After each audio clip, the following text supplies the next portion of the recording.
Saya ingin mengatakan begini jadinya. Loh, ini jadi berarti ketika kita ngelihat vaksin mandatori, gitu ya, kita ngelihat COVID-19 yang bertabrakan dengan demokrasi, mereka sesungguhnya di belakang ini sedang melakukan yang sesuatu. Yang paling untung siapa? Tetap korporasi. Nah, korporasi kan liberal, nah, demokrasi yang tadi freedom ditabrak. Dan ketemulah fire industrial, fear industrial, farmasi industrial, financial industrial, food industrial. Ketemu tuh semuanya digulung jadi satu kayak gitu dan nggak ada demokrasi, nggak ada cerita demokrasi karena mereka.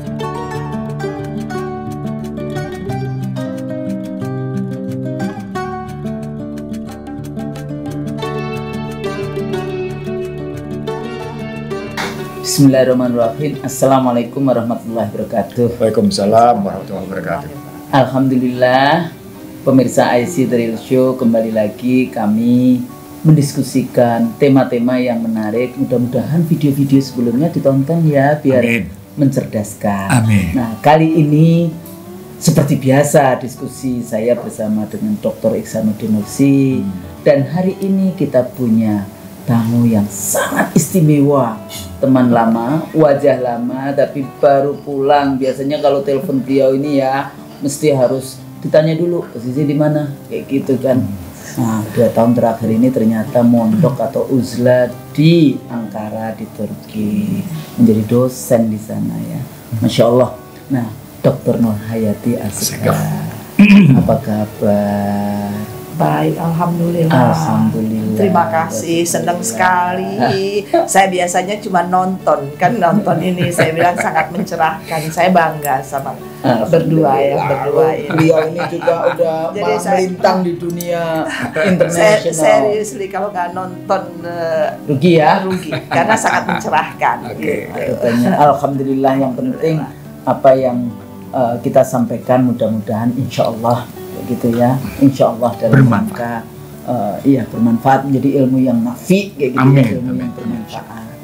Nah, kali ini kita bertiga mendiskusikan isu tentang perkembangan demokrasi global kayak gitu ya. Nanti kita juga cek, kita juga analisis juga apa yang kemudian terjadi di negeri kita. Selalu kita balikkan lagi, karena kalau enggak nanti UCN ngomongnya jangan ngawang-ngawang kayak gitu kan, kita suka dibilang ngawang-ngawang kayak gitu. Enggak, kita tetap membumi kayak iya, gitu. Betul, Ya, jadi jangan khawatir. Kalau ngawang-ngawang artinya masih theoretical perspektif. Lihat video berikutnya pasti akan kita kelihatan akan betul sekali. karena memang berkelanjutan kan di dalam konteks itu. Nah, konsep demokrasi ini dianggap konsep yang punya daya tarik karena selalu dianggapnya demos kratos, pemerintahan untuk rakyat, dari rakyat, oleh rakyat. Kalau kita menggunakan konsep zaman Yunani kuno kayak gitu kan, 350 tahun sebelum Masehi. Tapi orang kan selalu lompat tuh dari zaman Yunani kuno lompat ke John Locke, Rousseau, Marx yang itu abad ke-17, 18, 19 yang kayak gitu. Nah, dianggapnya ini nggak ada kerajaan, nggak ada era, nggak ada pemikiran. Nah, sebetulnya disitulah pemikiran-pemikiran Islam itu berkembang kayak gitu kan. Rasulullah abad ke-6, abad ke-7, kemudian pemikiran-pemikiran politik yang luar biasa dari Farabi, Mawardi, Al-Mawardi, Ibnu Khaldun, Ibnu Taimiyah. Ya, bahkan seringkali saya katakan Rousseau itu 500 tahun sebelumnya itu sudah dibahas kontrak sosial itu. 500 atau 600 atau 700 tahun sebelumnya oleh Al-Mawardi. Atau kalau Marx menulis tentang teori ekonomi nilai lebih, itu 500 tahun sebelumnya Ibnu Khaldun sudah punya bukunya teori ekonomi nilai lebih gitu ya. Jadi karena kadang-kadang kalau kita hanya menggunakan referensi barat, nggak utuh, nggak sempurna, ya. Jadi harus tidak mizan, tidak imbang, Padahal ada Masriki wal Maghrib, ya, gitu betul, kan. Ada pasangan pasti. Pasangannya dan ilmu pengetahuan yang luar biasa itu nggak ada yang bisa mengalahkan. Betul. Quran dan hadis. Betul. Gitu kan, dan cerita-cerita itu luar biasa. Bisa mengalahkan metodologinya. Iya, betul, hebat, luar biasa. Nah, tapi hari ini kita bahas bagaimana perkembangan kepolitikan global. Rakyat Italia, Kanada. Prancisnya di Paris dan di banyak kota di Paris, di Prancis. Kanada kotanya apa? Ottawa sama Toronto. Ya ini kalau ingat Toronto, jembatan itu yang sudah mereka duduki itu diblokir. Benar nih, itu kan Niagara Falls. Iya. Saya jalan kaki itu dari, saya pikir Niagara Falls itu kan Amerika ya, kan nggak tahu. Jadi waktu saya ke Toronto, Bu, mau ke Niagara, emang deket, 1 jam drive, nyetir ke sana. Gua taunya view-nya yang dari Kanada itu yang lebih keren. Jadi ada jatuhnya itu yang kalau lihat itu Kanadanya, makanya dibuat jembatan.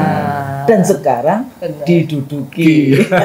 Terus juga di Canberra ya. Iya betul. Di Canberra. Jadi saya ingat dulu waktu perjuangan orang-orang aborigin tentang tanahnya. Jadi sebetulnya konflik tanah, land peace konflik itu dimanapun, nggak cuma di negeri kita, di seluruh dunia. Betul. Termasuk Palestina, Israel itu urusannya tanah juga. Itu yang kemarin kita bicarakan.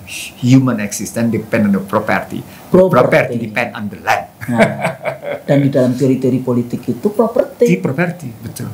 Karena negara itu ada tanahnya, ada wilayahnya dalam konteks itu. Nah, kita mulai dulu nih. Jadi kalau kita bicara demokrasi, Demoskratos, kemudian ternyata sebetulnya teori-teori demokrasi itu tetap dianggap sebagai satu utopi, karena itu sebetulnya elitis, itu kan. Jadi kita rakyat pemilih hanya memilih bos satu ke bos yang lain.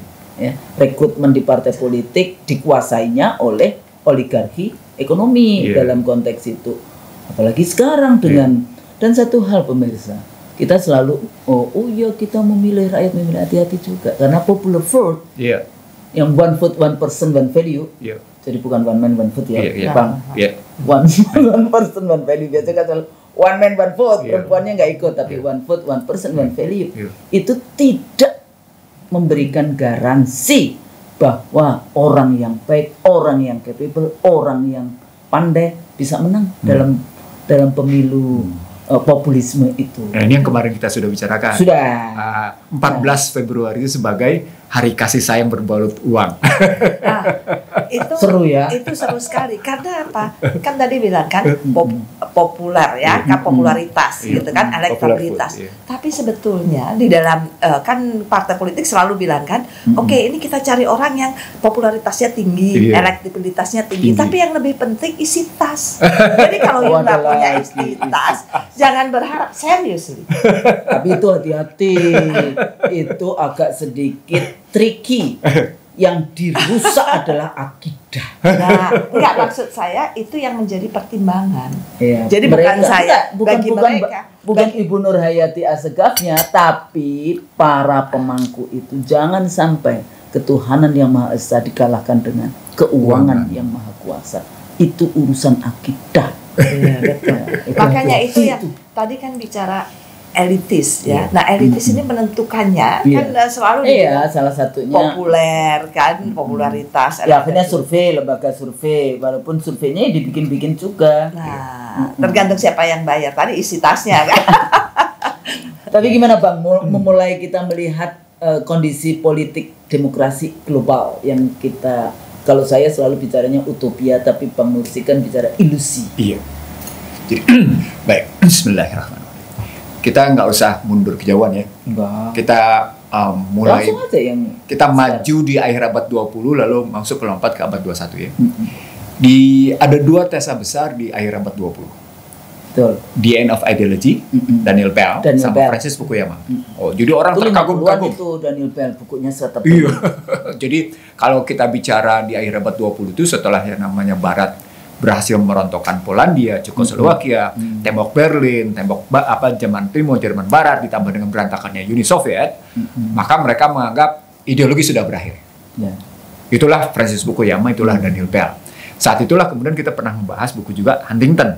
Nah, di situ kan, bagaimana kita ngelihat the class of civilization itu nanti cuma artinya sebenarnya Huntington hendak mengatakan, Daniel Bell, Fukuyama enggak, tetap ada ideologi lain yang menyandingi Barat. Karena itu akan benturan, itu kata Huntington dalam bukunya. Sebenarnya Makanya seperti yang Anda bahas Dan berkali-kali. Islam. Iya, yang Anda berkali-kali. Benturannya adalah Barat dengan Islam. Benturan, dan ini dibenturkan. Dibenturkan. Bukan clash, bukan. Jadi clashnya itu pakai di belakangnya, clash. Gitu ya ceritanya. Clash. Bukan closet ya, clash. Nah, kalau kita ngelihatnya begitu, maka nggak usah heran ketika terjadi WTC berantakan. Maka muncullah isu teroris saat itu.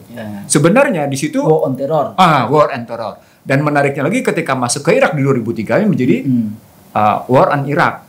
Go on Irak. Dan motifnya adalah tetap teror. Nanti kena berdampak ke Indonesia tuh, karena Indonesia menolak tentang macam-macam dan akhirnya Indonesia malah kena.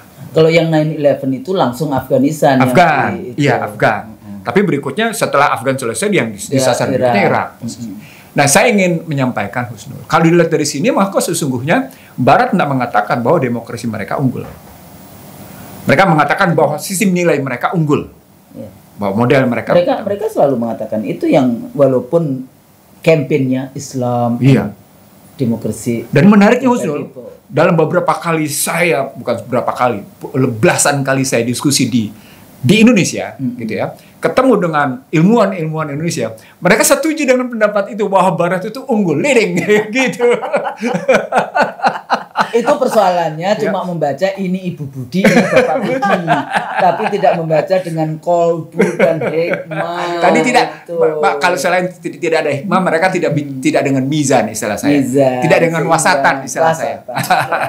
Betul. Kalau tidak dengan wasatan, tidak dengan mizan, ya Anda akhirnya pakai kacamata kuda, gitu ngelihatnya. Itu kan sebetulnya ada tulisan juga yang bahas tentang scholars itu. Iya. Walaupun saya nggak suka namanya kan. Prostitut kayak gitu. Tapi sebetulnya itu juga kita pernah bahas sudah kita bahas. Nah, saya kembali lagi ke cerita itu, Husnul. Dari sana saya teringat bukunya William Blum. William Blum bilang the deadliest export from America is demokrasi. Ekspor paling mematikan dari Amerika itu adalah demokrasi. Itu William Blum. Pertanyaan menjadi begini, kenapa? Project jadinya. Disitulah saya ketemu dengan sejumlah saya membaca buku-buku yang ditulis oleh wartawan-wartawan investigatif dari Amerika sendiri. Baik dari Washington Post maupun dari mana-mana saya baca. Jadi, mereka bilang setiap proyek perang, setiap yang namanya hembusan inflasi di sebuah negara yang dalam rangka menjatuhkan sebuah negara itu posisi, ujungnya sebenarnya sebenarnya kepentingan bisnis. Kepentingan bisnis. Jadi kalau kita lihat 2003, kita lihat 2001, lalu kemudian lompat ke Arab Spring 2010, 2011 gitu ya. Ujungnya bisnis. Jadi pertanyaannya, kok gitu demokrasi ini sesungguhnya apa? Kenapa mereka bicara tentang demokrasi seperti itu? Lalu kemudian ujung-ujungnya adalah beyond the, katakan kalau pakai Stiglitz misalnya, mereka bilang, this is a $3 trillion war. Ketika bicara tentang Irak. Dan disitulah disebutlah tentang presiden dengan perusahaannya, dengan wakil presiden dengan perusahaannya, itu mendapat keuntungan luar biasa. Dan itu research. Nggak sembarangan, bukan. Jadi kalau mereka bilang, kalau Amerika menyatakan ini perang $1 triliun gitu ya, sementara Stiglitz dan kawan-kawan nyebutnya sebagai perang 3 triliun, dan yang dapat keuntungan adalah Carlyle. Tahu Carlyle ya?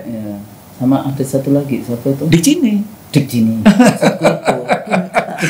Kalau Carlyle itu corporate group dari Bush. Jadi salah satu keluarga terkaya di dunia. Salah satu keluarga terkaya di dunia itu Bush. Nama kelompok usahanya Carlyle. Nah, kalau kita ngeliatin kayak gitu, jadi sesungguhnya ada sesuatu di balik sebuah peristiwa besar. Jadi termasuk yang namanya peristiwa demokrasi.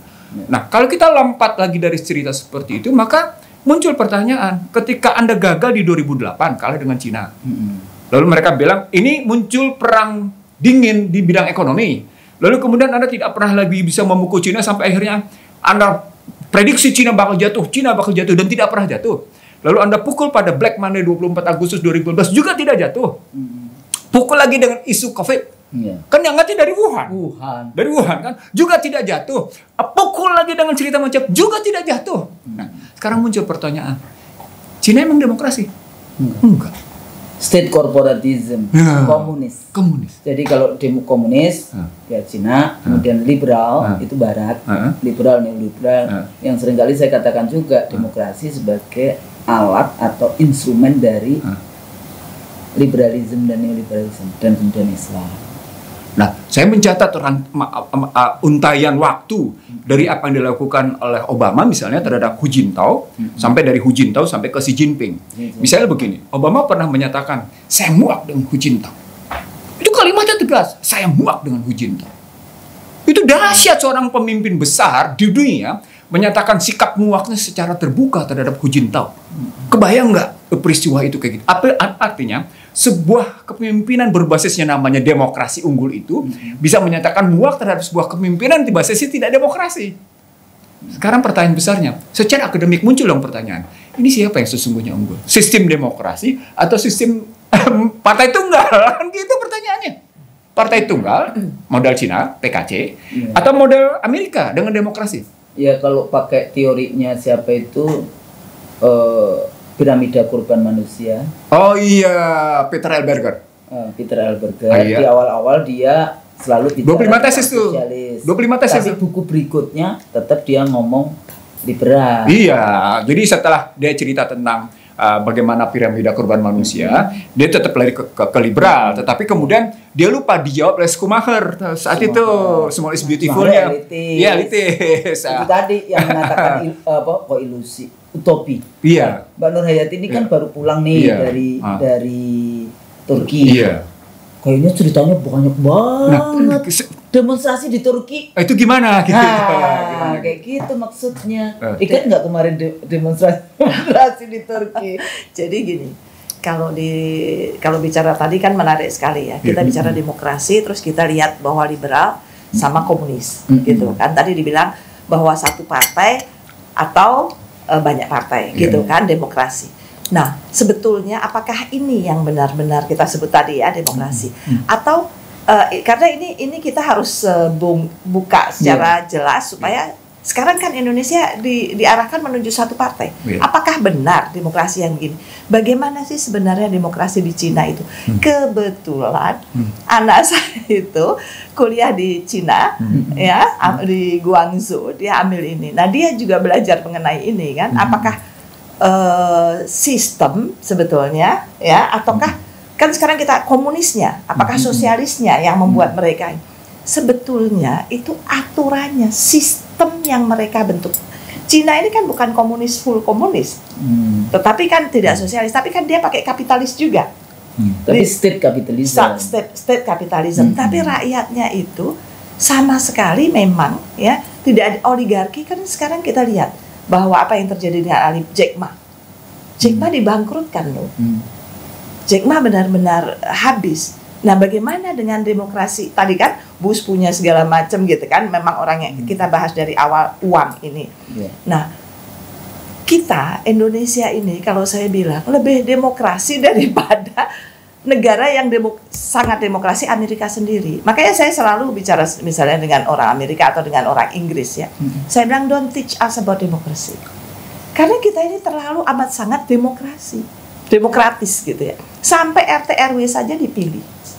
Padahal di sebagian negara itu, ya taruh di negara yang sangat demokrasi di mana ditaruh di Inggris ya. Tidak semua governor dipilih oleh rakyat. Tidak semua wali kota. Jadi dia ada sistem yang beda, tapi dia nggak munculkan, dia cuma pakai demokrasi saja, gitu kan? Lah di kita ini yang bikin kita dan semua kepala desa semua dipilih oleh rakyat membutuhkan tadi kapitalis itu kan uang. Nah, kemudian bagaimana dengan Turki? Apakah demokrasi di Turki? Di Turki itu tidak ada parliamentary threshold, tidak ada presidential threshold, ya, tidak. Misalnya demokrasinya menurut saya dihidupkan, meskipun memang negara ya perlu mengontrol, ya, yang sudah keterlaluan vandalisme ditangkap kan gitu. Tetapi selama itu tidak membahayakan negara. Maksudnya bukan pemerintahan ya, tapi tidak membahayakan negara, dibiarkan. Misalnya apa? Demonstrasi. Ya di Turki itu, saya pikir kalau sebuah rezim ya itu punya oposisi yang kuat, akan membuat dia lebih kuat. Karena dia kan kritik itu kan sebetulnya membangun. Dia mendengarkan apa sih yang orang tidak suka, gitu kan? Nah dia perbaiki untuk evaluasi. Erdogan itu menjadi kuat karena oposisinya kuat. menurut saya ya, saya pengalaman kebetulan saya ngajarnya kan di Ankara. Kalau Istanbul itu kan kota turis. Dan lucunya kalau demo-demo itu di Istanbul. Karena banyak turis. Terus kemudian untuk menarik perhatian turis. Kemudian bukan di Ankara. Karena Ankara ini sangat politis tempatnya, ya. Kemudian seperti misalnya kalau nonton TV di Turki itu oposisi itu punya lebih banyak TV daripada pemerintah. Dan hari-hari kalau nonton itu cuma mencaci maki Erdogan, menghujat, pokoknya udah nggak ada yang baiknya. Ya, tetapi itu tidak menjadi ancaman karena dihidupkan, nggak ada presidensial threshold, nggak ada parliamentary threshold gitu kan. Terus partai politik misalnya cuma dapat 1 kursi, ya duduk di DPR, bisa berkoalisi. Gitu. Jadi banyak tumbuh partai-partai politik. Artinya demokrasinya menurut saya hidup begitu kan. Nah, kemudian bagaimana memposisikan dirinya? Turki ini yang saya bilang Indonesia itu punya posisi yang lebih kuat sebetulnya daripada Turki, karena kita kan di geopolitik kita kan bagus sekali. Benar nggak, ya kan, kita besar terus banyak rakyatnya. Jangan bilang kalau kita terlalu banyak karena kita ada 270 juta. Bagaimana dengan Cina? Bagaimana dengan India? Bagaimana dengan Brazil? Nah, jadi kita itu selalu membandingkan dengan negara-negara, karena kita berapapun sebetulnya kita harus punya confident. Punya confident gitu ya. Demokrasi ini kan mengatur segala, tadi kan dari rakyat untuk rakyat oleh rakyat. Nah, untuk rakyatnya ini apa? Kan kalau di negara-negara lain mereka merasakan, misalnya gini, warga negaranya pasti diperlakukan lebih istimewa dari warga negara asing. Itu saya, Mbak Usrul juga pengalaman Bang Ihsan kemana-mana, pasti beda. Misalnya di Eropa, di Belanda, di mana-mana itu pasti beda. Warga negara misalnya di Turki, saya kebetulan di Turki. Di Turki misalnya, kalau warga negara Turki masuk museum gratis, kalau turis bayar. Karena apa? Karena warga negara itu kan stakeholder, pemegang saham. Jadi tidak bisa disamakan dengan warga negara asing. Apakah ini diskriminasi? Ya tidak. Prinsipnya kalau coba lihat di Perancis misalnya, di Jerman, mereka kan dulu menjajah ya di mana-mana. Terus karena perbudakan waktu itu mereka ambil kan orang-orang ini, mereka bawa, mereka jadikan buruh-buruh untuk membangun segala macam kan. Apakah mereka diperlakukan sama meskipun tidak? Sampai saat ini pun mereka diperlakukan beda sebagai warga negara yang padahal mereka sudah membaur kan sejak mereka tahu kan British itu, coba lihat berapa banyak yang jajah mana aja, Pakistan, India, semua kan. Itu orang-orang di sana kan bercampur aduk dibawa ke Inggris untuk membangun negaranya. Masing-masing bukan membangun dirinya masing-masing. Makanya saya bilang demokrasi yang tadi saya masih sepakat untuk rakyat oleh rakyat ya, dari rakyat. Nah, untuk rakyatnya ini apa itu kan yang harus kita, kalau kita balik lagi ya dalam konsep-konsep segitu banyaknya konsep demokrasi sebetulnya bisa dilihat. Saya suka tulis skripsi Larry Diamond. Pertama itu ada kompetisi. Di dalam kompetisi itu excluding the use of force. Jadi sebetulnya yang sering saya ingatkan, kalau di dalam kehidupan berdemokrasi, Pak Polisi, Pak Bin, Pak TNI, jangan ikut di dalam pertarungan itu, karena Anda ini, kelembagaan ini, 3 lembaga ini itu untuk kepentingan negara, kepentingan seluruh warga negara. Nah, yang kedua partisipasi. Makanya kalau partisipasi jangan kemudian dihabisi perempuan ya dalam itu. Yang ketiga tadi, kenapa demonstrasi penting? Karena itu bagian dari civil and political liberties, kebebasan sipil, kebebasan berserikat, kebebasan menyatakan pendapat, kebebasan pers dan sebagainya. Makanya dengan prinsip itu kalau kita lihat di Barat dalam konteks ini, mereka masih menghormati itu di negaranya. Di negaranya. Kadang-kadang kan Barat itu ini apa namanya double standar. Bukan, sangat multiple suitable bagaimana standard. mereka bicara tentang violence, ya, tapi mereka tidak kritis terhadap Israel, kayak gitu ya, terhadap Israel, bagaimana Israel menghabisi Palestina, dan selalu pakai terminologi atau Prancis terhadap negara-negara Afrika deh. Prancis kepada negara-negara Afrika. Negara-negara Afrika dalam konteks itu Aljazair termasuk juga kan ada 5 jutaan penduduk Muslim di Prancis dalam konteks itu. Saat ini Tunisia kan ya Tunisia dalam konteks itu. Nah, dalam konteks ini double triple standar dan kemudian tadi dimasukkan lagi sebagai satu proyek gitu ya. Kalau dulu kan ngomongin proyek human right lah, proyek apa, terakhir setelah Glasnost Perestroika proyeknya demokrasi. Nah, setelah kita negara-negara Islam ya, termasuk Indonesia Islamic, bukan Islamic State tapi Muslim country kayak gitu ya, negara yang muslimnya terbesar di dunia, dan kemudian diatur semua. Tapi sebetulnya kita kan nggak cuma Barat. Dalam konteks ini kita berada di dalam pertarungan poros Jakarta Washington dan Jakarta Beijing. Dan sekarang mau tidak mau kita bisa melihat bagaimana seluruh pembangunan model Indonesia hari ini dia merupakan bagian dari obor itu sendiri. Nah, ini Belt and Road Initiative. Nah, jadi bagaimana ini Bang, di mana kalau kemudian kalau tadi diceritakan di Cina itu saya nggak tahu ya, karena saya punya mahasiswa yang orang Barat tapi ya dia anaknya teman saya yang dari Harvard, dia ikut kuliah yang negara kecil di bukan Nepal, Suriname, di mana? Yang di Cina itu loh, yang Uighur, bukan Uighur kan yang Islam, yang Hindu, Tibet. Jadi siapa namanya? Dalai Lama. Jadi bagaimana dulu itu dikuasai oleh Cina? Ini kan sebetulnya bukan negara Cina, tapi dengan cara-cara yang luar biasa. Tapi mereka punya. Jadi di kelas itu kalau ada mahasiswa presentasi, bukan nomor mahasiswa, nomor partai komunisnya, nomor induk partai komunis. Terus kemudian tapi ada internasional, ada ini juga internet diawasi. Jadi yang namanya intel di kelas itu biasa saja. Dalam konteks itu. Tapi saya juga pernah ke Guangzhou ya dalam konteks itu. Jadi belum lagi orang selalu melihat pembangunan di sana juga triad. Ini kan Shanghai triad itu kalau orang-orang dulu Capital Flight misalnya Sinarmas Group Eka Cipta ya, itu yang bangun APP di Shanghai, bangun gedung, bangun hotel di sana.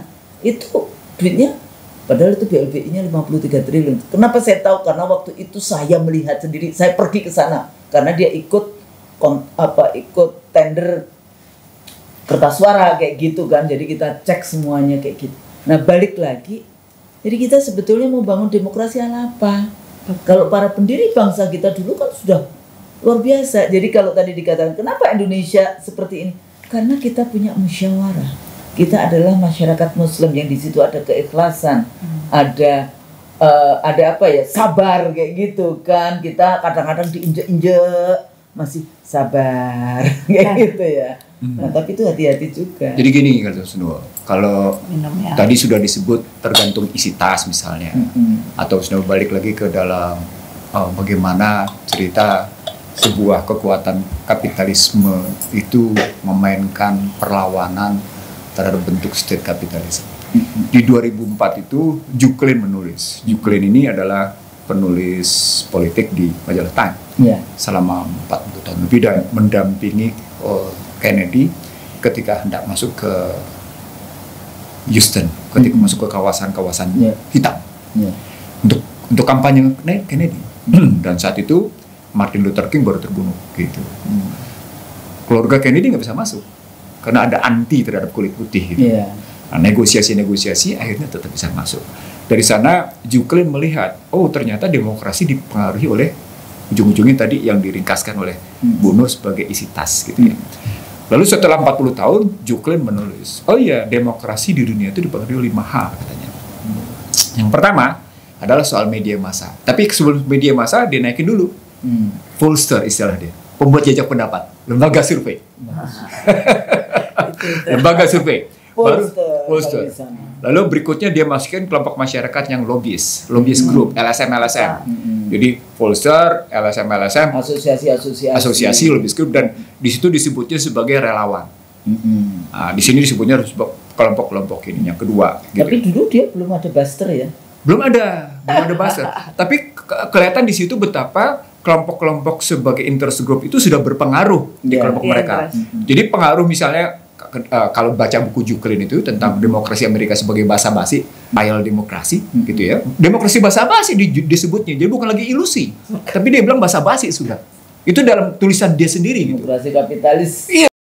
Benar itu kapitalis bahasanya. Jadi setelah dilihat bagaimana pembuat jajak pendapat dalam lembaga survei, lalu kemudian dilihat lembaga-lembaga masyarakat yang mempengaruhi, dilihat yang ketiga.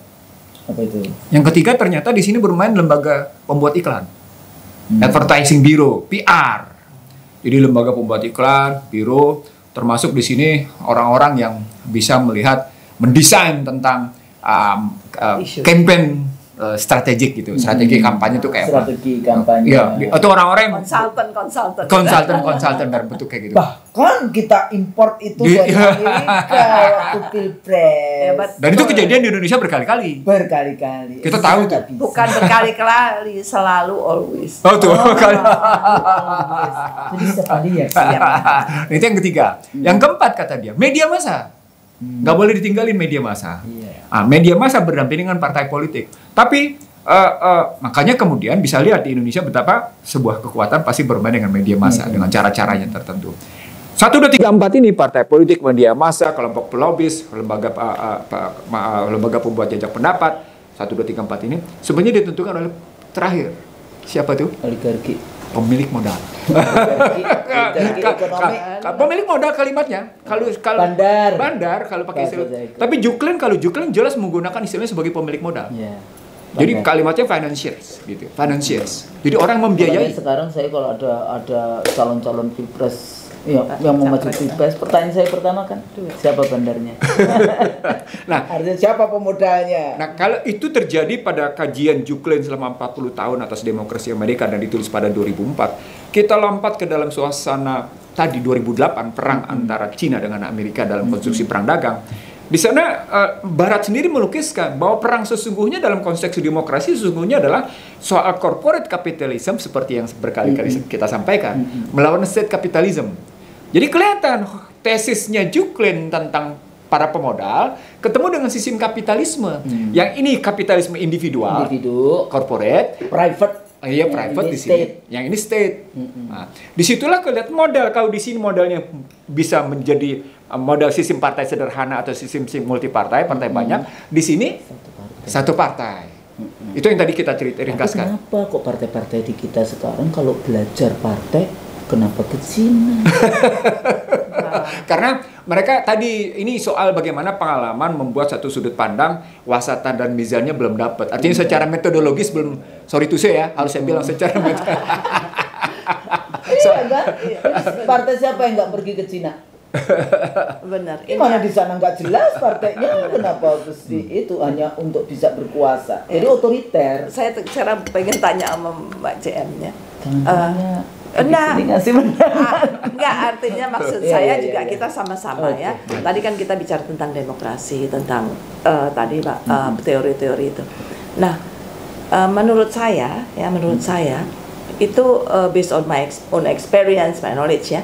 Demokrasi ini itu kan karena demokrasinya mahal. Nah, sekarang demokrasi satu partai ini apakah ada anggaran pemilu yang dikeluarkan segitu besarnya?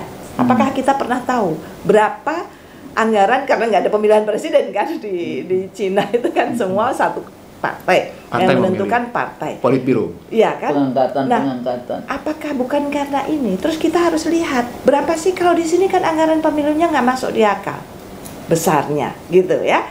Terus dibuat sekian besarnya, terus dan itu menurut saya mubazir.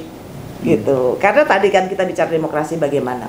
Apakah tidak sebaiknya kita mulai memikirkan berapa sih seharusnya yang pantas? Tapi itu nggak pernah di DPR pun selalu mahal kan anggaran itu kan, karena juga KPU-nya mungkin enggak. 2004. Nanti itu bisa kan, kenapa sekarang lebih mahal terus gitu. Kan sejak 2004 tidak ada lagi kan orang anggaran. Coba perhatikan. Sedih sebetulnya kita. Anggaran-anggaran yang dikeluarkan itu untuk apa gitu. Ya kita bagian dari itu, tetapi apakah itu yang tidak sebaiknya kita kaji supaya demokrasi kita itu tidak mahal sehingga tidak lagi kapitalis. Kan demokrasi kita kan musyawarah tadi dibilang kan, ya musyawarah seharusnya tidak mahal dong. Kan begitu kalau kita berdasarkan.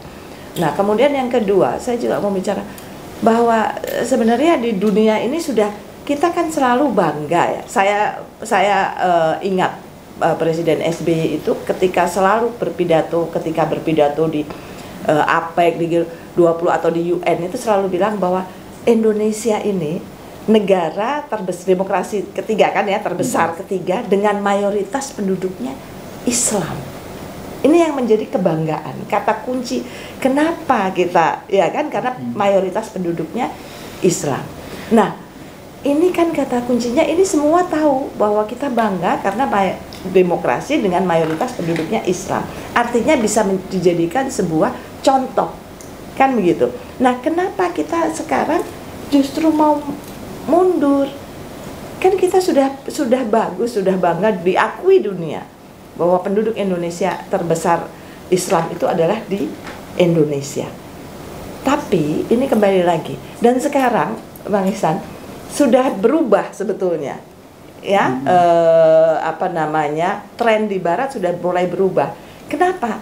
Dengan sekarang dia melihat dengan kekuatan Islam, ya, dia mulai muncul kan, Biden bilang kan Islamofobia, bikin undang-undang Islamofobia, kemudian ditangkap oleh Trudeau, kemudian permintaan maafnya Obama, permintaan maafnya terhadap Irak, bahwa ini kesalahan, kemudian ada demonstrasi, kita dibohongi ternyata, kita minta maaf sama rakyat Irak, kan begitu ya, ada permintaan maaf kan Amerika terhadap rakyat Irak, bahwa mereka ternyata sudah menghabiskan Irak, ternyata membunuh Saddam Hussein, dan ternyata mereka tidak mendapatkan apa yang mereka cari.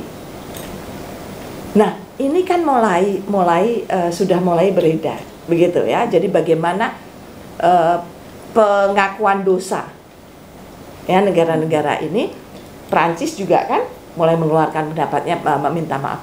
Nah, ya itu kan biasa ya, di sini minta maaf, di sini tetap melakukan, itu kan tadi dibilang. Tetapi maksud saya, kita harusnya tetap bangga sebagai negara besar, ya, demokrasi terbesar dengan mayoritas penduduknya Islam. Ini harus tetap bangga dan menjadi kebanggaan kita bersama. Jangan yang terjadi ini, terus terang saya ya, bukan, memang kenyataannya kita selalu ditanya gitu, apa yang sebenarnya terjadi di Indonesia ini gitu. Karena isu terorisme, radikalisme, ada apa dengan umat Islam di Indonesia? Kan itu pertanyaannya. Kemudian kita belajar dari, saya kebetulan saya juga nggak tahu, alhamdulillah saya bersyukur saya ada di Turki ya, apalagi di Ankara.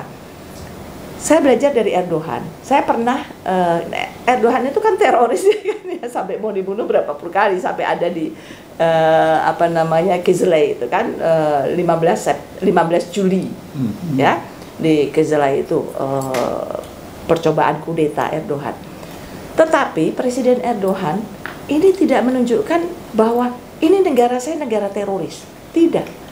Bahkan saya pernah jalan kebetulan saya lagi jalan di Sultan Ahmed itu, saya lagi jalan gitu, tiba-tiba banyak sekali orang yang lihat saya gitu. Saya GR kan, ngapain orang-orang, emang ada yang salah sama diri saya gitu kan, kalau kita jadi pusat perhatian kan gitu. Terus setelah saya lihat, orang-orang lihat saya, terus saya lihat sebelah kanan saya, ternyata Presiden Erdogan lagi berjalan dengan santainya, ingin menunjukkan bahwa ini loh, negeri saya itu negeri turis dan aman. Jadi orang-orang nggak ada yang gelisah. Datang, coba lihat di pandemik ini, cuma Turki ya kan yang nggak nutup.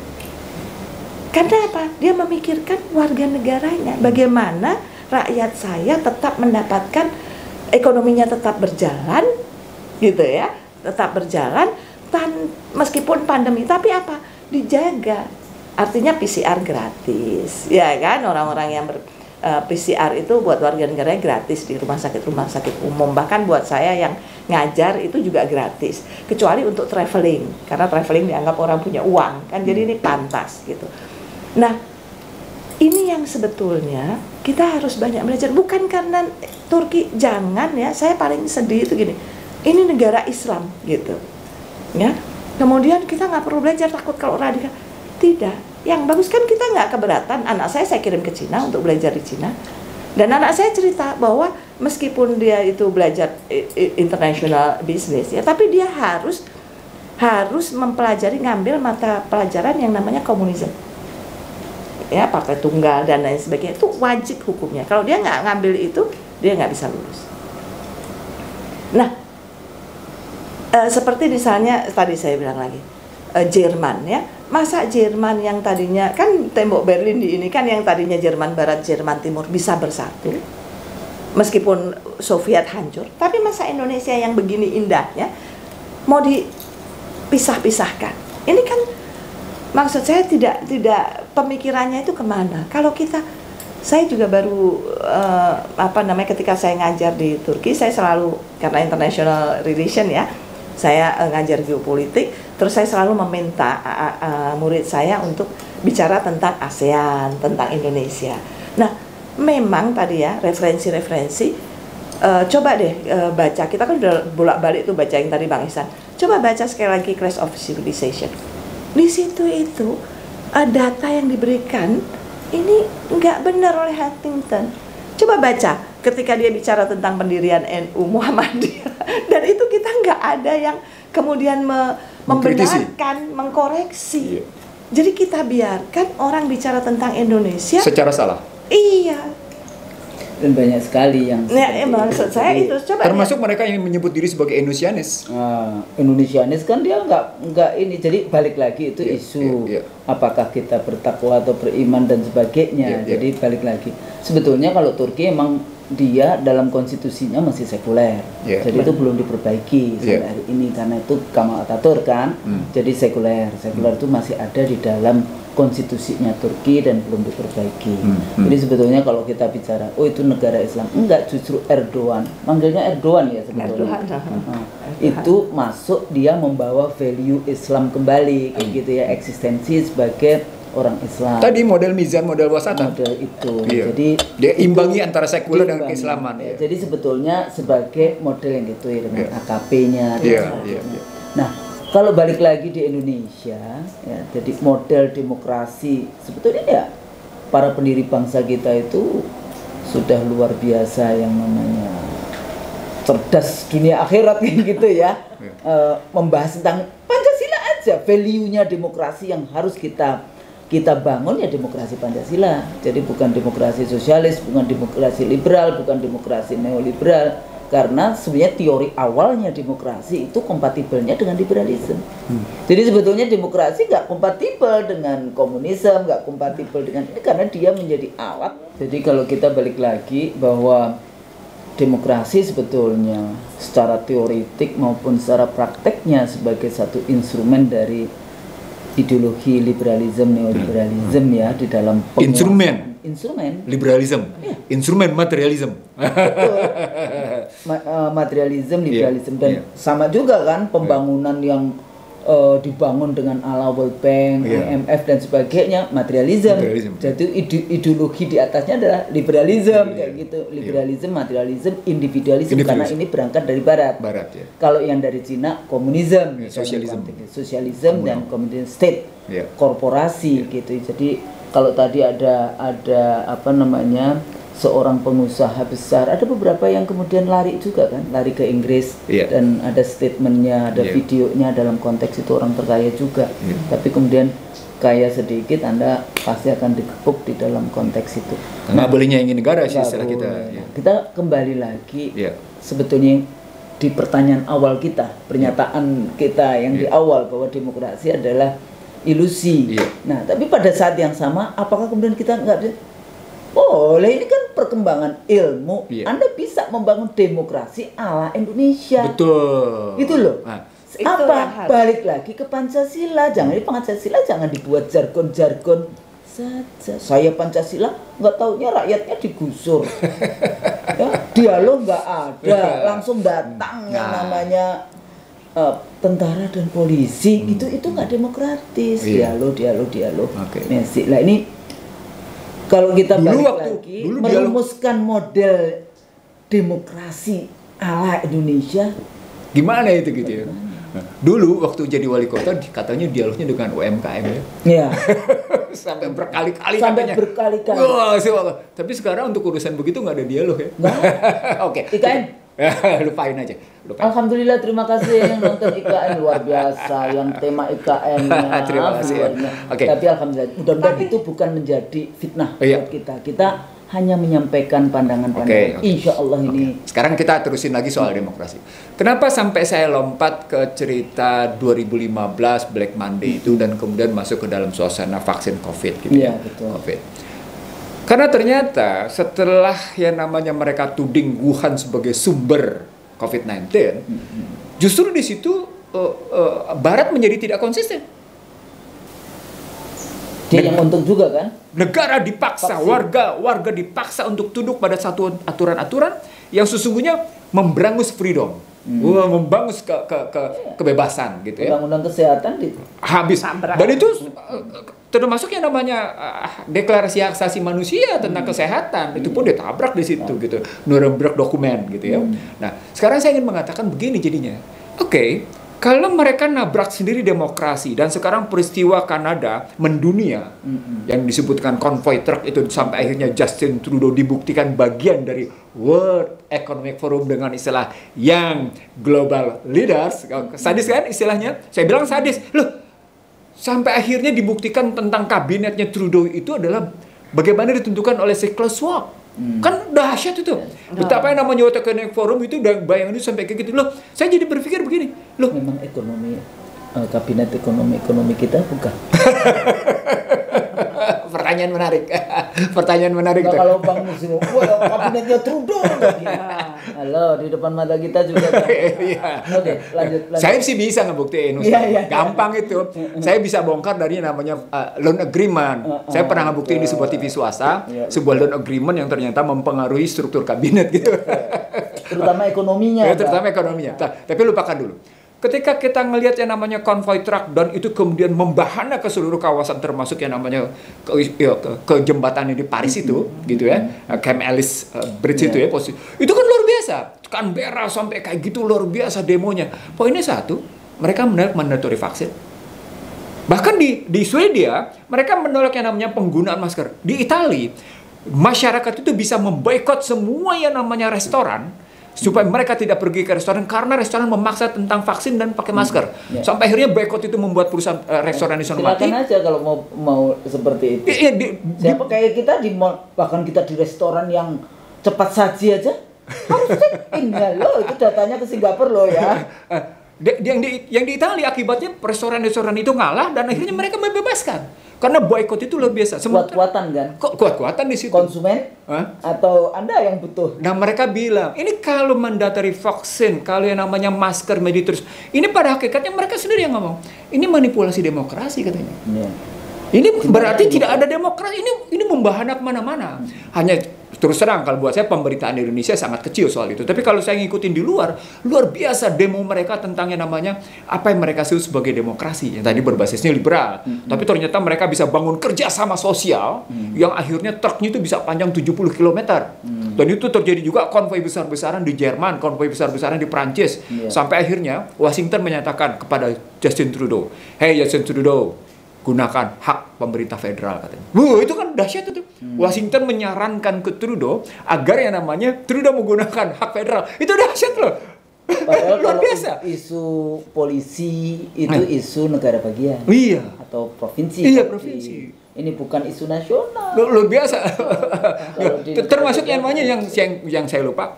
Betapa yang namanya di Tel Aviv itu juga demo tentang penggunaan masker, demo tentang jaga jarak, demo tentang vaksin. Itu luar biasa karena mereka membilang ini ada sesuatu yang tidak beres. Terakhir bahkan ketika Pfizer menarik permohonan ke FDA tentang penggunaan vaksin untuk mereka yang di bawah 5 tahun, itu menjadi bukti. Oh, ini ada sesuatu.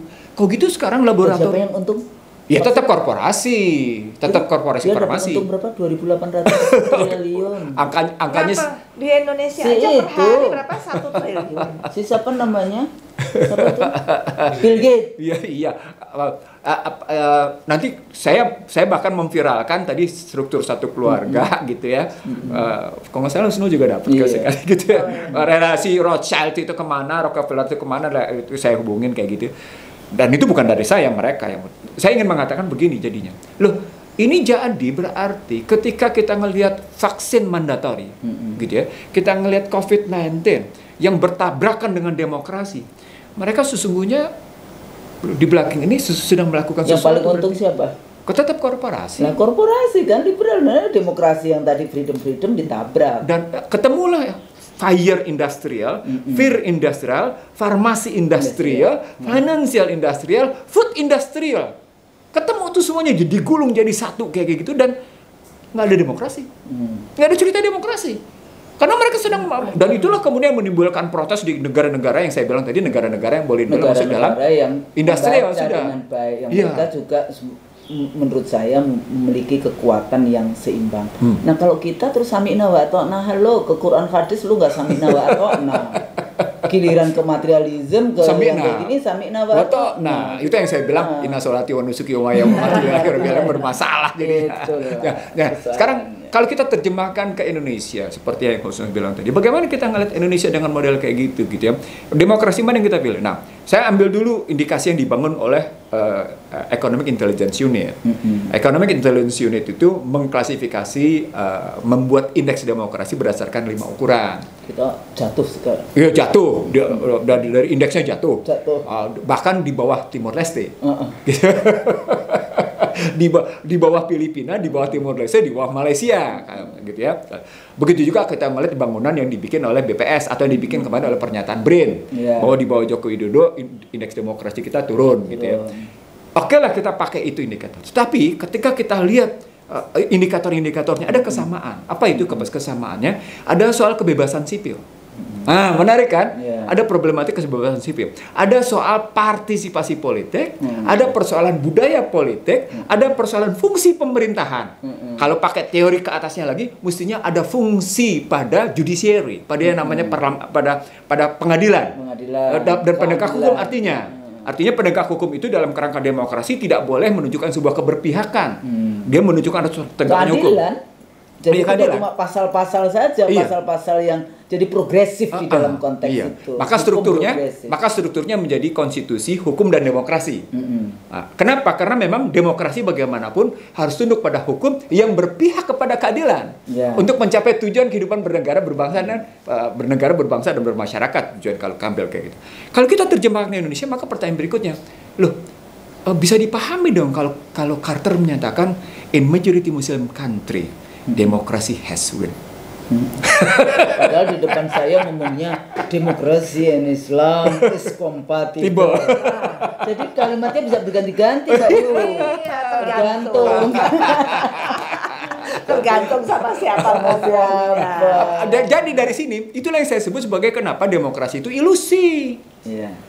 Jadi dari peristiwa internasional, dari pendapat-pendapat orang top ternama di dunia, kemudian kita tarik dalam sebuah kajian, ini demokrasi jadi ilusi. Nah, ketika kita ngelihat bahwa demokrasi adalah ilusi, maka Husnul benar di sini. Kita mesti kembali ke dalam nilai diri kita sendiri. Kita mesti kembali ke dalam jati diri kita sendiri.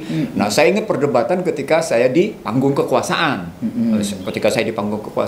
Saya bilang gini, ketika saya memahami Majelis Permusyawaratan Rakyat terdiri atas Dewan Perwakilan Rakyat, utusan daerah dan utusan golongan, maka saya membagi dalam 2 kategori, Husnul. Mana yang merupakan popular food, mana yang merupakan public food. Public food nanti akhirnya ketemunya di electoral food-nya, ketemu di college food-nya. Electoral college akan ketemu di situ. Artinya pada wilayah tertentu, please, boleh kita pakai namanya popular food. Boleh dong. Boleh lah. Artinya pada level tertentu dengan indikator tertentu kita gunakan popular food. Tapi pada wilayah di mana sebuah komunitasnya sudah utuh, di mana komunitasnya sudah tertata rapi, sebuah sistem sosial kerja rapi, menggunakan electoral college.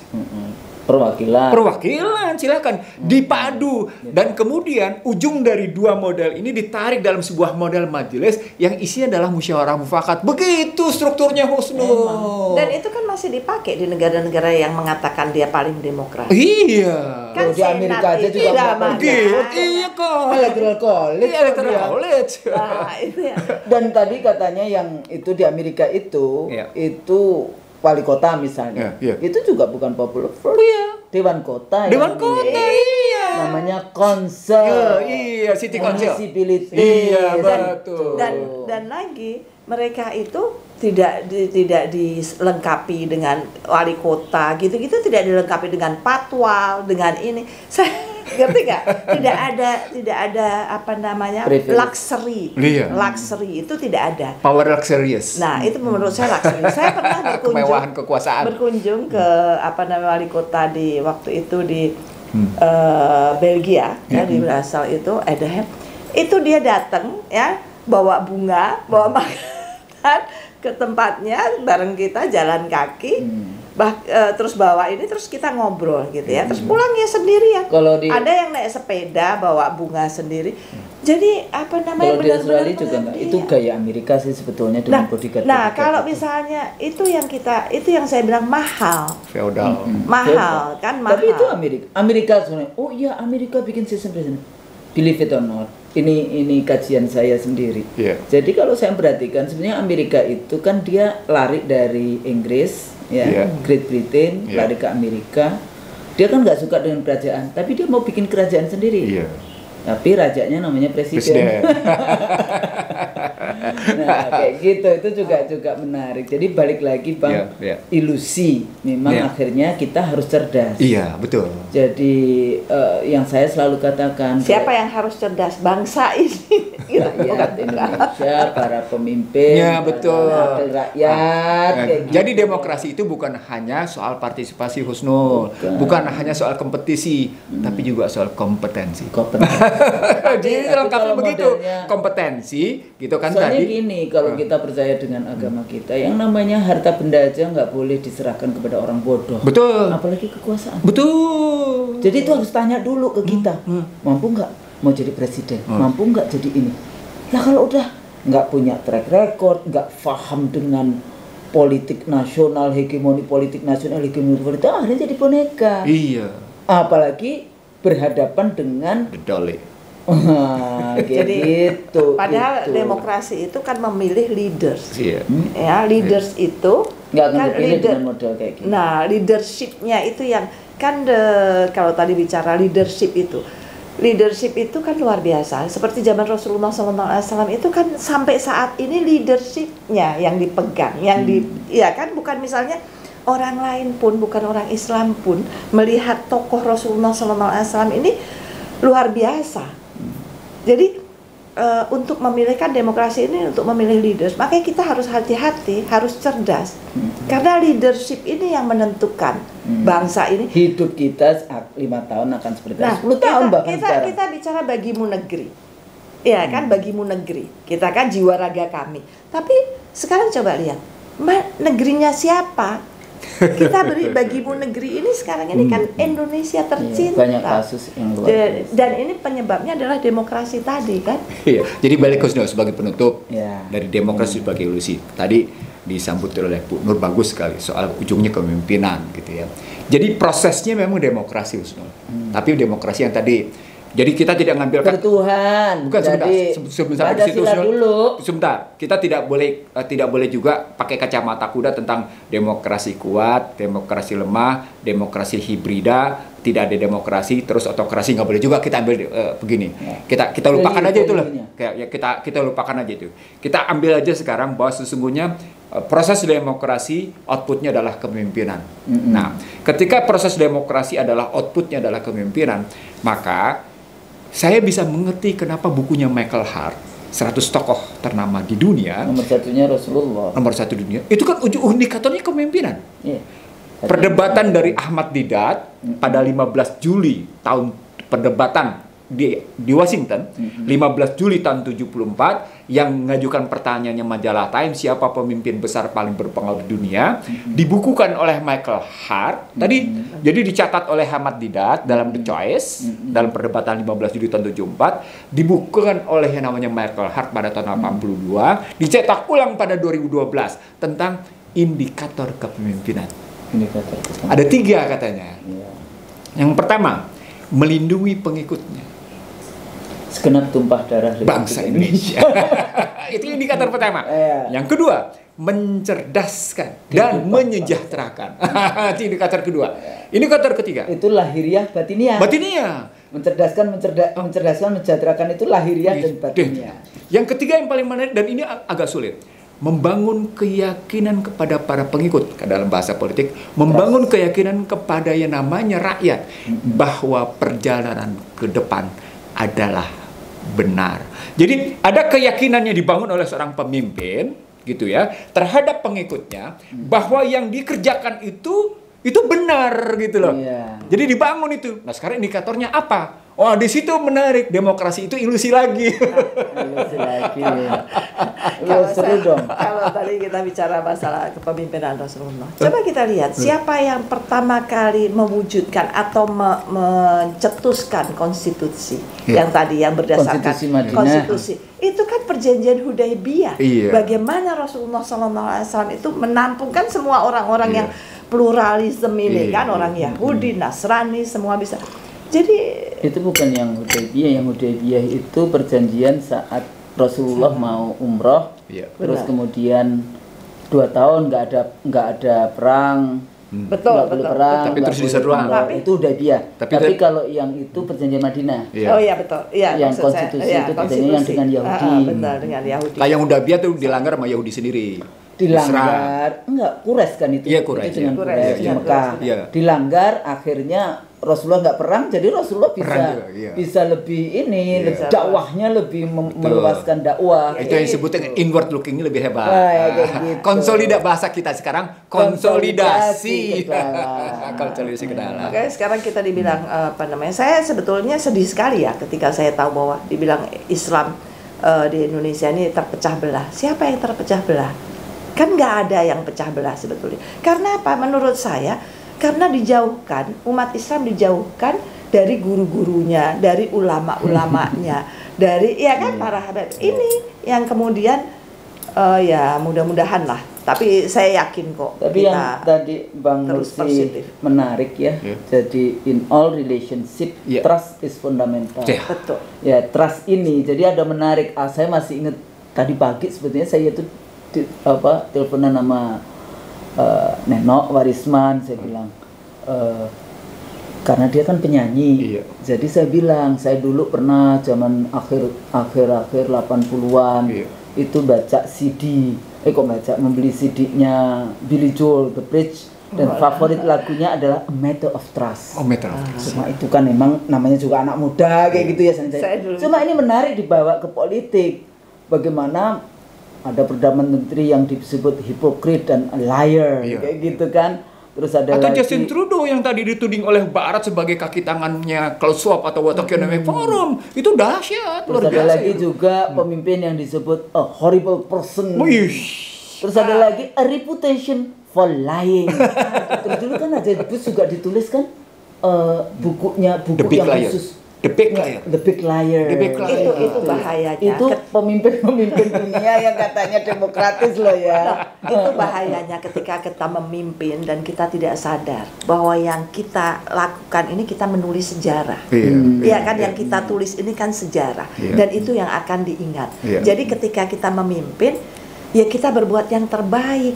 Kita berbuat terbaik saja masih salah. Orang masih cari kejelekan. Apalagi kita nggak. Saya kira itu yang harus kita sadarkan. Make a good legacy gitu ya. Dan masih ada waktu. Nggak cuma kayak gitu. Kalau saya nggak cuma sekedar fidunya hasanah, tapi juga wafil akhirati hasanah, wakina ada benar. Pemimpin yang lying gitu, liar, yang suka nipu rakyatnya, tidak membangun kebaikan, positif policies, kebijakan-kebijakan positif.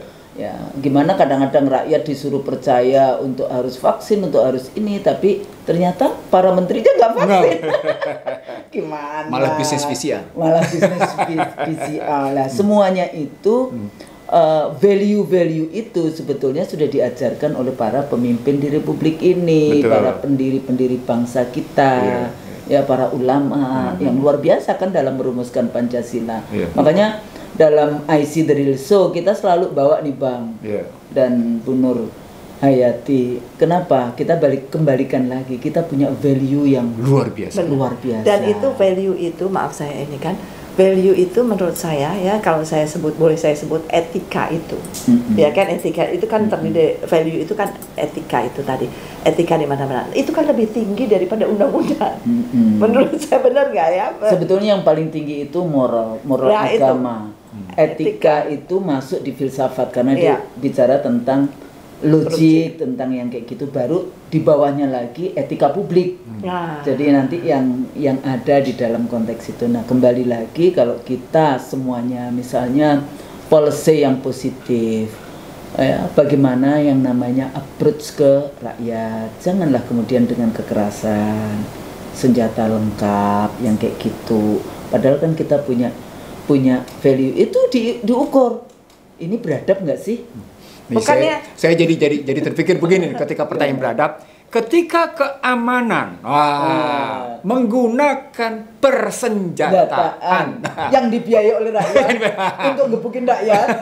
Bukannya kita dikenal sebagai bangsa yang ramah ya. Seharusnya kan dengan senyum ya kan. Ayo, gimana Bang? Lanjutkan kalimatnya, ini terakhir sebelum kita tutup. Nah, tadi ketika keamanan menggunakan persenjataan untuk menegakkan kehendak kekuasaan, gitu, saudara. Gak taunya di belakang itu baru tahu, selalu ngomong, oh itu kan pembangunan negara, berarti state corporatism. Iya, gitu, jadi kan? Jatuhnya begitu. Beyond the state corporatism itu atau state capitalism. Ternyata juga ada sama. perusahaan. Itu yang kita sebut sesungguhnya lagi-lagi sekedar membuktikan bahwa beberapa kasus terakhir ini membuktikan Indonesia sudah dalam posisi ilusi demokrasi. Ilusi demokrasi. Tapi banyak sih, ada yang mengatakan demokrasi in danger, ada yang mengatakan demokrasi on sale. Demokrasi sudah mati. Ada yang illiberal demokrasi. Illiberal. Lebih banyak illiberal demokrasi. Illiberal demokrasi. Terus kemudian ada lagi demokrasi cacat. Cacat ya. Jadi tadi sebetulnya hybrid disebutnya juga. Nggak ada yang baik-baik sama sekali. Betul, ya. Jadi mari kita rumuskan bersama-sama. Ini pekerjaan panjang. Kalau kita ingin gunakanlah terminologi demokrasi Pancasila, tapi dengan value-nya. Di situ ada ketuhanan. Jadi ada unsur Tuhan. Unsur takwa imannya ada di situ. Harus kuat. Ya kan? Mesti tahu tujuannya apa? Tujuannya mesti tahu. Berdasarkan demokrasi berdasarkan ketuhanan ini seperti kita bicara tentang dunia pendidikan. Berakhlak mulia. Ternyata tujuan pendidikan dalam undang-undang itu membangun manusia yang beriman dan bertakwa dan berakhlak mulia. Itu tapi nggak pernah diangkat dan tidak ada dalam kurikulum. Tidak ada dalam kurikulum. Ini yang halo Menteri Pendidikan kita yang sangat memprihatinkan ya, dan demokrasi ini orang dosen ini juga jadinya berat mengenai hisapnya kita ya. Jadi di depan kelas tuh harus tetap disampaikan. Jangan sampai amit-amit lah untuk jangan sampai kita dianggap karena nanti dianggap kita kan sekarang ditakuti kan nanti mati konyol gitu. Mati konyol itu bagi orang-orang yang mengejar dunia, mengejar kekuasaan, melupakan akhirat. Ya kan, akhirnya nggak dapat dunia, nggak dapat akhirat. Untuk kalau kan jelas. Insyaallah enggak. Kalau semuanya kita niati ibadah, dan itu nggak ada orang mati konyol orang Islam, mencari ridha Allah. Karena beriman itu masuk pergi bekerja saja, meninggal di tengah jalan, itu dia ibadah. Kan syahid itu. Iya, syahid berarti. Jadi nggak ada orang Islam mati konyol. Nggak ada. Insya Allah. Selama kita itu, jadi kembalikan lagi value itu, bertuhan, beradab, ya kemanusiaan beradab, bersatu. Jadi pemimpin jangan untuk bisa memecah belah Iya betul, harus bersatu. Pro dan kontra. Jadi mas sudah banyak yang pro. Ya yang pro-nya kok bayar. Kayak gitu yang kan. Yang kontranya yang disingkirkan. Disingkirkan. Karena itu tadi memecah belah itu adalah pegangan orang-orang zaman dahulu waktu Perang Dunia Kedua, divide, conquer, gitu kan. Pegangannya orang penjajah, Indra. Terus yang keempat musyawarah, jadi dialog. Jadi dalam berdemokrasi kita harus berdialog, bermusyawarah. Untuk hikmah. Sawarah. Untuk hikmah. Itu artinya ujungnya dulu. Setelah musyawarah, hikmah, kebijaksanaan. Nah, biarkan orang-orang. Hikmah, kebijaksanaan. Itulah demokrasi, Husnul. Di masjid itu kan bermusyawarah, kan? Ya bertemu, silaturahim. Jadi jangan ditutup masjid-masjid. Enggak barokah. Dan terakhir keadilan bagi seluruh rakyat. bukan segelintir. Tapi saya korporasi. Pancasila, Husnu. Saya Pancasila. Terus saya? Saya Pancasila, kamu? Kan kayak gitu. Dan kenapa saya baru Bhinneka, sekarang? kamu? Dan kenapa baru sekarang muncul itu? Kita kan Ya, dari jadi dulu. itu jadinya jargon yang Ya. kemudian hanya untuk menghabisi lawan politik Ya. tanpa ada arti. Kalau memang jargon itu baik, buktikan dengan policy-policy. Insya Allah demokrasi Pancasila itu sebagai kontribusi kita di dalam konteks dunia, sehingga value-value yang ada yang ketakutan dengan tadi misalnya, oh iya Islam, khilafah dan sebagainya, nggak usah takut. Ya. Kalau itu kita kembangkan terus Supaya tidak tersesat, Husnul, saya ingin menyampaikan ke pemirsa IC dari show. Silakan. Penggunaan COVID-19 ke vaksin, lalu nanti naik ke krip ekonomi, bukan lagi cryptocurrency, tapi ke krip ekonomi. Krip ekonomi sekarang udah pada level krip ekonomi. Krip ya? ekonomi itu pada hakikatnya hilafah. Nanti ada. Itu hakikatnya Nggak hilafah. cuma gitu Husnul. lagi. Ya. Katanya ada metaverse. Oh iya, kita sudah bicarakan juga itu. Saya sudah bicarakan juga sebelum Arab Saudi bicara tentang Metaverse umroh haji sama umroh, saya udah ngomong duluan. Tapi saya ingin bilang begini, Husnul.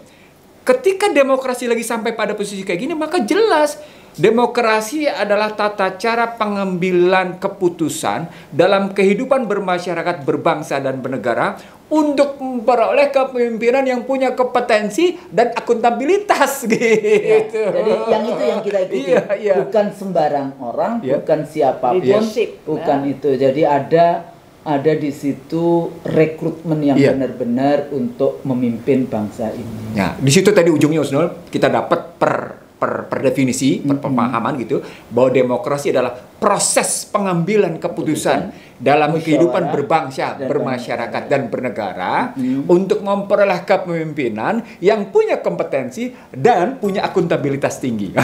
Gitu. Dan itu Akuntabilitas tanggung jawab semua partai, Iya. sehingga sudah melalui proses itu, sehingga kalau rakyat memilih itu bukan jebakan-jebakan. Betul. Gitu ya. Dan jangan salah, pengertian akuntabilitas tinggi itu ada 4, Husnul.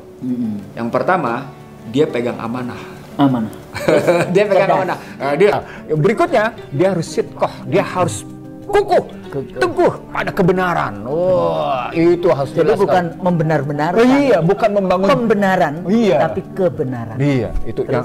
Yang berikutnya, tadi dia harus cerdas. Cerdas. Dia harus punya sikap cerdas betul bagaimana katakan dalam konflik Taiwan, Selat Taiwan, China Selatan, Natuna. Ukraina, Natuna, terus dalam konflik misalnya Wadas atau katakan bagaimana konflik ada di Papua. Dia harus punya sikap cerdas, Husnul. Sikap cerdas basisnya pada hikmah tadi. Dan yang keempat apa? Istiqomah. Yang bukan sekedar istiqomah yang keempat ini. Yang keempat ini dia harus betul-betul menjadi penyampai pemikiran yang tadi basisnya adalah kebenaran. Yang basisnya adalah perjalanan ke depan adalah benar. Jadi bisa menyampaikan komunikasi politiknya Dengan cara-cara yang baik, bukan dengan buzzer. bukan dengan buzzer. Bayangkan waktu saya ingat saya kuliah di Amerika, itu saya diajarin ada mata kuliah yang dia bilang gini, honesty is the best policy. Bayangkan, harusnya kan juga pernah sekolah di sana. Kejujuran, honesty, Honesty is the best policy. Makanya saya selalu bilang kalau saya diminta, saya bilang saya bukan orang yang kayak Bang Ihsan bilang harus cerdas. Kalau orang yang bohong itu harus ditutupi kebohongan, bohong. Iya. Makanya dia bilang gitu. Ya, jadi kayaknya para pemimpin sekali-kali kalau dengerin lagu, salah satu lagu tadi itu ya, Matter of Trust. Aduh, keren. Jadi itu jangan lying gitu ya. Billy Joel itu juga ini saya lo favorit saya kan. Dulu zamannya kita nggak nyanyi. Nggak ada lagi. Zaman Udah lewat. Zaman jahiliyah. Zaman Oke. jahiliyah. Saya pikir sampai di sini dulu. Oke. Terima kasih, ini ada tamu kita yang Iya. luar biasa Iya. dari jauh-jauh dari Ankara kayak gitu ya. Jadi mudah-mudahan tadi pandangan-pandangannya memberikan kekayaan terhadap diskusi Amin, IC insyaallah. Show. Ya seperti biasa, kalau kami salah Kami mohon maaf. Ya. dan ikuti terus video-video IC Show. Mudah-mudahan insya Allah Bismillah, mudah-mudahan memberikan kecerdasan ya, meningkatkan kecerdasan kita. Kalau kami salah kami mohon maaf. Assalamualaikum warahmatullahi wabarakatuh. Waalaikumsalam warahmatullahi wabarakatuh. Oke.